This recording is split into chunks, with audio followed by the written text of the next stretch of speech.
RRB group D परीक्षा 17 सितंबर 2018 first shift में पूछे गए हैं समान विज्ञान के सारे प्रश्न।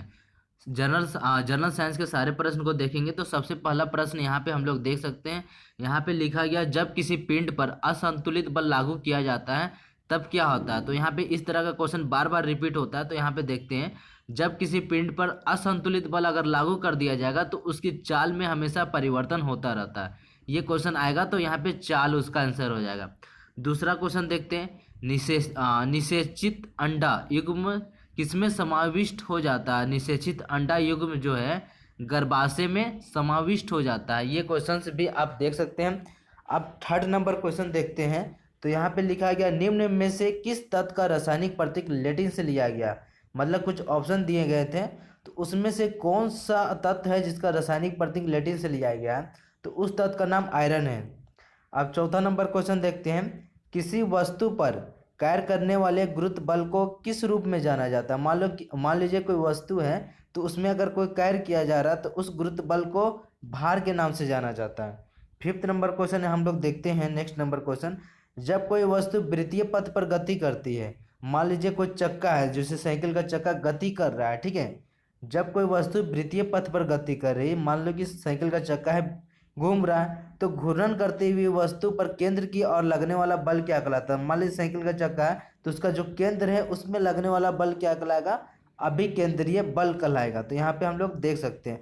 अब हम लोग चलते हैं नेक्स्ट क्वेश्चन की तरफ।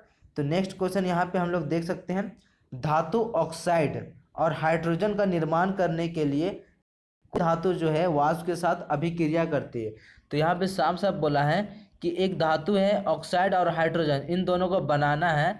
तो इन दोनों को बनाना है तो कौन सी धातु जो है जो वाष्प के साथ अभिक्रिया करके इन दोनों धातु को बनाएगी, तो एल्यूमिनियम उसका आंसर हो जाएगा, ठीक है।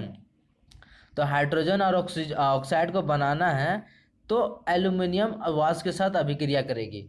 अब अगला क्वेश्चन देखेंगे, निम्न में से क्या ठोस, द्रव और गैस तीनों रूप में पाया जाता है। कौन सा ऐसा तत्व है जो ठोस, द्रव और गैस तीनों रूप में पाया जाता है। तो अधातु ही है, ठोस, द्रव और गैस तीनों रूप में पाया जाता है। नेक्स्ट क्वेश्चन देखते हैं हम लोग, ये वाला क्वेश्चन, निम्न में कौन सा जंतु गर्म रक्त वाला, यानी बोलते हैं ना गर्म खून वाला। तो यहाँ पे बोल सकते हैं कबूतर। कबूतर जो है यहाँ पे जंतु जो है वो गर्म रक्त वाला है।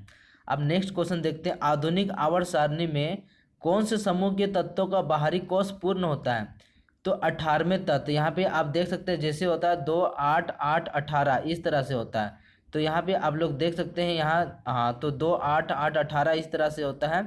तो 18वां जो कोष होता है उसका पूर्ण होता है। तो आधुनिक आवर्त सारणी जो है पीरियोडिक टेबल, ये क्वेश्चन यहाँ पे रेलवे ग्रुप डी, एलएपी और एनटीपीसी वगैरह एग्जाम है उसमें अधिकतर पूछा जाता है। तो ये पीरियोडिक टेबल आपको कंप्लीट कर लेना काफ़ी जरूरी है।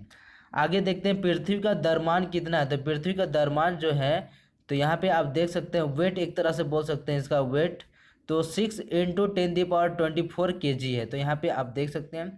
नेक्स्ट क्वेश्चन है, निम्न में कौन सा जानवर पराध्वनि उत्पन्न कर सकता है। कौन सा ऐसा जानवर है जो पराध्वनि को उत्पन्न कर सकता है। तो पोइसिस उस जानवर का नाम है। तो यहाँ पे नया नया क्वेश्चन से अलग अलग है।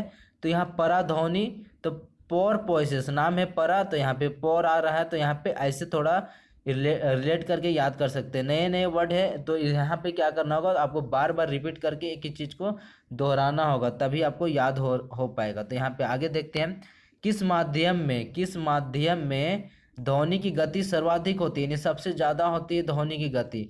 मतलब कोई भी कहाँ पे हम लोग बोलेंगे तो ज़्यादा जोर से सुनाई देगा। तो ठोस में, मान लीजिए चारों तरफ से दीवार है, आपके घर में चारों तरफ से दीवार है, वहाँ बोलेंगे तो आपकी आवाज़ गूंजेगा, या पत्थर के पास बोलेंगे तो गूंजेगा। तो ठोस में गूंजेगा, तो जैसे लकड़ी हो गया तो वहाँ पे बोलेंगे गूंजेगा। लेकिन निर्वात, जहाँ पे अंधेरा वगैरह होता है निर्वात में, तो वहाँ पे ध्वनि की गति जो है कम होती है। वो भी पूछा, एक सुचालक का प्रतिरोध निम्न में से किस कारक पर निर्भर करता है। मान लीजिए कोई सुचालक है, जैसे चांदी अच्छा सुचालक होता है विद्युत का, तो यहाँ पे सुचालक का प्रतिरोध निम्न में से दाब पर निर्भर करता है। जो दाब होगा ना, प्रेशर, उस पर सुचालक का प्रतिरोध निर्भर करेगा। आगे चलते हैं, धोवन सोडा के एक अणु में पानी के कितने अणु उपस्थित होते हैं, यानी धोवन सोडा यानी कि धोने का सोडा। तो यहाँ पे आप देख सकते हैं कपड़ा धोने का सोडा, तो यहाँ पे 10 लिखा गया है। तो यहाँ पे ऐसे याद रख सकते हैं कि कपड़ा धोने के लिए आपको कम से कम 10 बाल्टी पानी की ज़रूरत पड़ेगा।